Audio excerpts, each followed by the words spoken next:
When this happened, our children found a litter of kittens. Their eyes were open, but they were obviously really malnourished. It was at the back of the property. My wife was on her annual girls' trip. For the last, 35 years, she's been going on this girls' trip with her sisters and some college friends, and we're right on the eve of that again. But anyway, you know, I went to Colorado with the guys. She goes to Hilton Head with the girls. Separate vacations serve us well, all right? Just saying. But she was gone, and at the back of our property up in Michigan, we found this litter of kittens. And my children, you know, Dad, save these kittens. I'm like, that is ridiculous. Leave those cats alone. You know, Mama's probably going to come back. But I went home, and when I was talking to Bonnie that night on the phone, I said, yeah, they found him, and I said, it looks bad for these kittens. And Bonnie immediately begged me, rescue those kittens. And I'm like, you got to be kidding me. You're asking way too much here, you know. And she was begging me. My children were begging me. I had a little angel on this shoulder, a little devil on this one. The little devil made some good points, I'm just going to tell you. But I ended up listening to my family, and I said, all right. And so we went out and got them. I had a big box. We put them in the box. And I said, there's no way I'm going to feed these cats by hand. They're going to have to learn to be self-feeders. And, you know, and they'll tell you, oh, you don't do this. Whatever. I got a saucer of milk, you know. We warmed it up. I put that saucer of milk in that box. My kids climbed into the box. And I said, just push your faces down into the milk. And my small children did, you know. But let me tell you, after 30 minutes of coughing and choking, they learned to eat. And those kids, every one of those kittens became self-feeders, and they survived. In fact, this was back when we had answering machines. On the answering machine, I put this message, hey, we're not home right now, but if you'd like a free kitten, leave a message. For a month, I didn't have anyone leave a message. And I'm telling you this story to tell you, joy is available to you, but you're going to have to reach out and take hold of it. Some of you, you're failing to become self-feeders. You come here and you trust me to feed you every Sunday, and I want to do that. I want to encourage you. I want to inspire you. But when you go home for the next 6 days, you have to become self-feeders. And when it comes to life, life is full of problems. God does not wave a magic wand over your life and make everything honky-dory. And if you're sitting there saying, well, where is this joy that God told me would be mine? It's there. You're just not reaching out and taking hold of it. How do I know it's there? Because Jesus promised it would be there. My joy will be yours, he said. Now, life is like a roller coaster, all right? We've titled this series Joyride for a reason. We're in the last 2 weeks of this series on Philippians, by the way. We're in chapter 4 today. I picked this series because of what I could see on the horizon. I knew some troubles were coming my way. And when you're in the midst of troubles, it's hard to feel joyful. And here's Paul, who writes this letter of joy when he's in a prison. He's been falsely accused. He's been horribly mistreated. He hasn't received a fair trial up to this point. And in those circumstances, he writes about joy. Whatever it is Paul has, I want.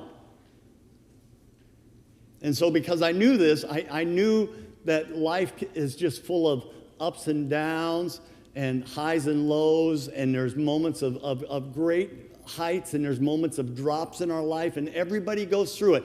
There's not a person in the room who hasn't had to deal with problems. But even in the midst of all those problems and struggles, and some of you might be in some right now, joy is yours for the taking. You're just going to have to choose it. And you're going to have to become self-feeders in all of this. Satan wants to steal your joy today. Are you going to let him? Jesus said Satan came to steal and kill and destroy. And one of the things he tries to steal from us is our peace of mind, our joy. And he's been at work in this room. And the question is that something we're going to allow him to take or not? even I get frustrated. Even I have joy stealers in my life. I know, well, good Christian people, they just laugh all the time. No, we don't. We hurt too sometimes. We've had moments of struggles. We've had moments of pain. We've had to stand by graves. It happens to good Christians too. It's happened to Pastor Ron. Pastor Ron doesn't always walk around all happy and smiling. I have frustrating days too. It happens, well, I remember a time on a Sunday morning, I was not doing well. The whole Sunday morning was very frustrating. The sermon didn't go smooth as I wanted. The people weren't as nice as I had hoped. You know, the visitors didn't seem as impressed as we all wanted. And it was like, and I was so and then some people came up and they took some chunks out of me. It happens. You know, sometimes things going in their life, and I left church frustrated at that. By the way, here it is. I read an author who said, the church is the closest thing to heaven that we have on earth. And I was sitting there thinking, you know, some days it is, and some days you're not the closest thing to heaven. And so it was one of those days, and I just wasn't doing well. I got home, and I wanted to vent a little bit, and I walked in the door, and Bonnie was sitting there in front of the TV. I was like, you're not going to believe the day I just had. And Bonnie did this. She went, shh, Joyce Myers is on. Joyce Myers is a preacher, you know, on TV, and she was watching. I was like, were you at church today with me? Did you hear my sermon? She's like, shh. She's like, come sit. What? Listen to Joyce Myers. I'm not going to sit there and listen. On a day this frustrating, I don't want to watch Joyce Myers. I want to watch Clint Eastwood shoot somebody. That's what I want to watch.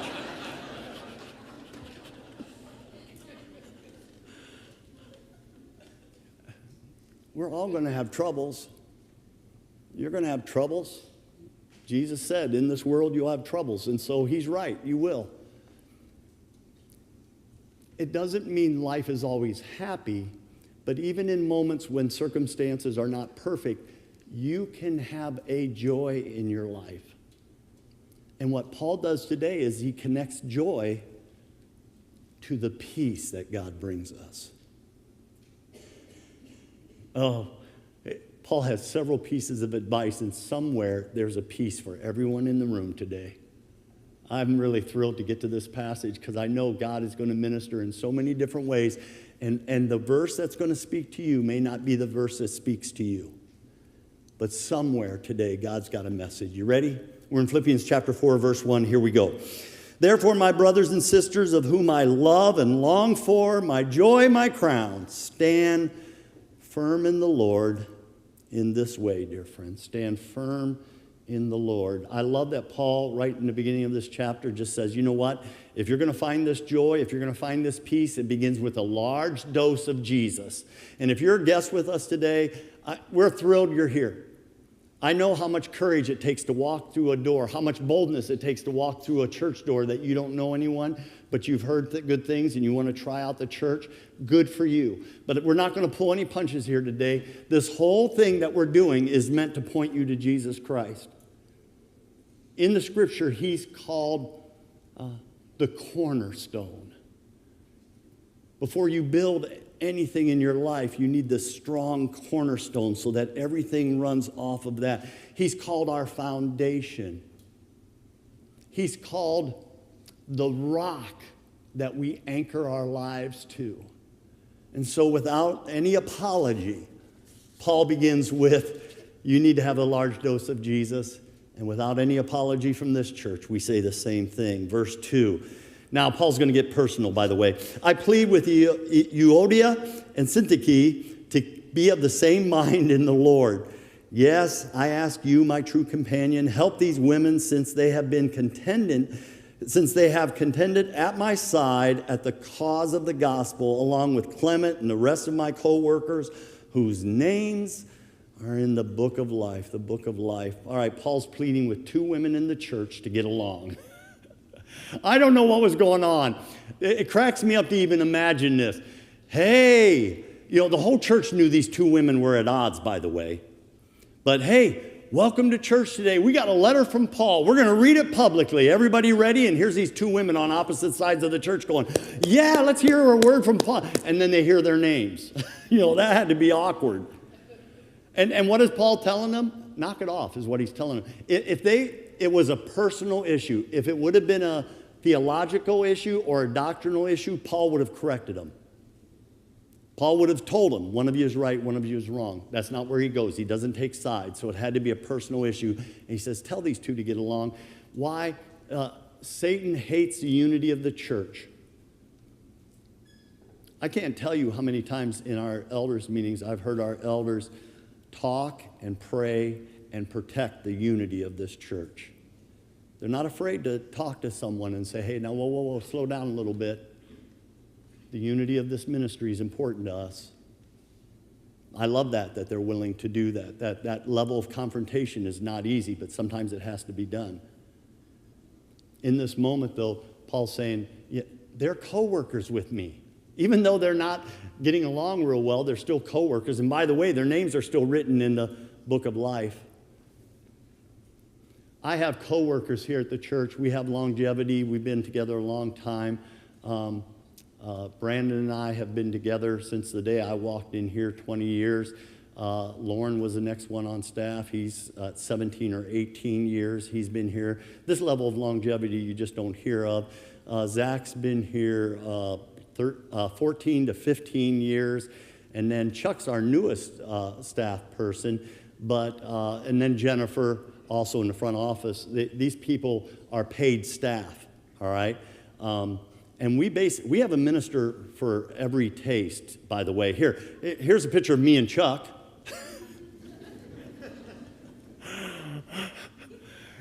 You need a conservative minister? I'll put on a tie for you.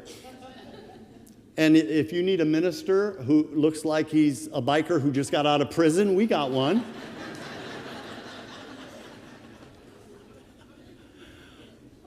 Chuck's our children's minister, if you don't know that. And I just got to tell you, his reputation in town is unbelievable. There are moms who come in with their babies, and they so love and trust Chuck. They're just like, here's my baby, I'll see you in an hour. It's like, and he loves that, and it's been awesome. And these are coworkers, but don't you kid yourself. You're also a coworker in the gospel. Anytime you're a follower of Jesus and you have good things to say about God and Christ and the Bible and your church, you become a co-worker with us. And by the way, when you accepted Jesus, not because you're perfect, but your name got added to the book of life. You're written in there. You don't have to stress over that. I love that Paul does that. Verse 4, rejoice in the Lord always.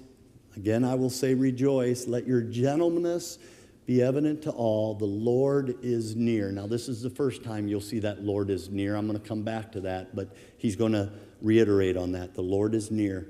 Rejoice always is a commandment. This is interesting. He repeats it. Again, I will say rejoice. That's the word joy, basically. Take hold of this joy that's out there. Verse 6.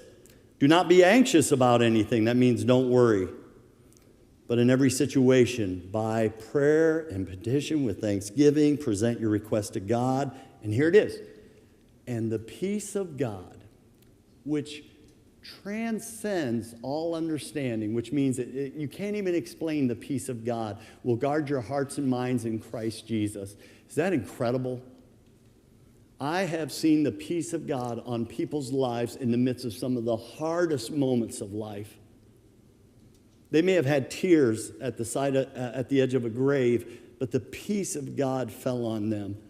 They may have had tears and pleading with God to save someone in hospice, but in that moment, peace fell on them. In the midst of hospitals and upcoming surgeries, people who did not worry, did not stress, the peace of God fell on them. Who can explain the peace of God when it comes on you? Well, here, Paul gives you the answer. Pray. Oh, Ron, you're totally oversimplifying this, am I? God's therapy for anxiety is pray. God's remedy for worry is pray. God's tonic for agonizing is pray. And sure enough in my life, when I'm deep in prayer, there's something about the peace. Even if I'm in troubled times, there's a peace on me. And then those moments when I've not prayed for a long time and all of a sudden anxiety moves in.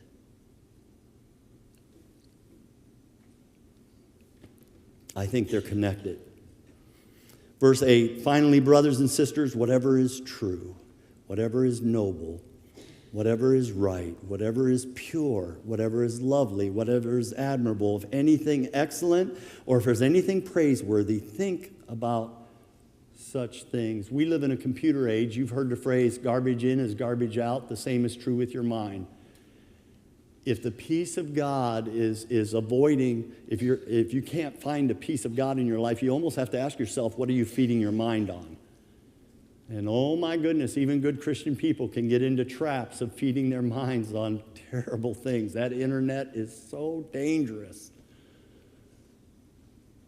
We have to have nanny programs here at the church and everything, and computers are protected and watched over, and there are people who know every site I watch. My wife is aware of every site that I'm on. She has access to my phone. There's no secret code that she can't get into, and she can examine. And all of that is to help protect me, because you don't watch Ron, he's going to get in trouble. And so just, and trying to feed my mind on the best of things. Here it is for me. Maybe this will minister to some of you. I can struggle. I can get depressed too. But what I found for me, when I get depressed, I'm looking back too much. And when I get worried, I'm looking ahead too much. I'm running ahead of God. And there's something about letting your mind be right where your feet are. And just making the most of this moment. I need to be in this moment. I need to be in this moment when I'm with my wife. I need to be in this moment when I'm with my coworkers. I need to be in this moment when I'm with my children or grandchildren. And my mind can either be going back too far and getting depressed, or my mind can be running ahead of God too far and I get anxious. Rather than just looking right here in this moment. In this moment, I'll find joy if I just look for it. It's all around me. Some of you need to feed your mind on that. Last verse.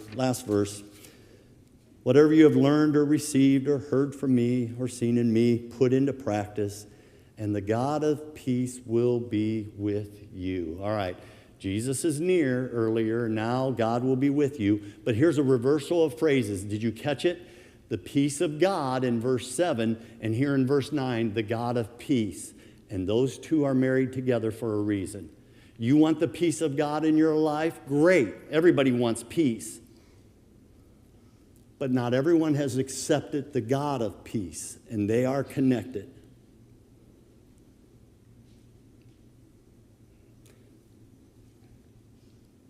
And then to hear that God is with me is so amazing. The God of the universe, the big, holy God, the God that nobody can reach outside of Jesus Christ, He's with me. He's with me. Again, when I was a young dad, I did a lot more jogging back then, and I'd go out running. And in the evening, after it was getting close to dark, everybody knew Dad'd go running. And my boys at that time were 7. They were 7 years old, and they asked to go with me. And I was like, oh, man, they can't run with me. And Dad, let us go with you. We want to go jogging. And Bonnie was standing behind them. She always helped me to be a better dad, and she was shaking her head, yes. And all right, get your tennis shoes on, let's go. So they put shorts on and tennis shoes, and we went out, and I had to pull way back. I mean, I could have left them in the dust. I had to pull way back, and we ran around a couple blocks. And when we came home, it was really quite special because they bragged to their sisters. They came in and told Bonnie, we went jogging with Dad today, and she had a big grin on her face with me. And yeah, we ran together.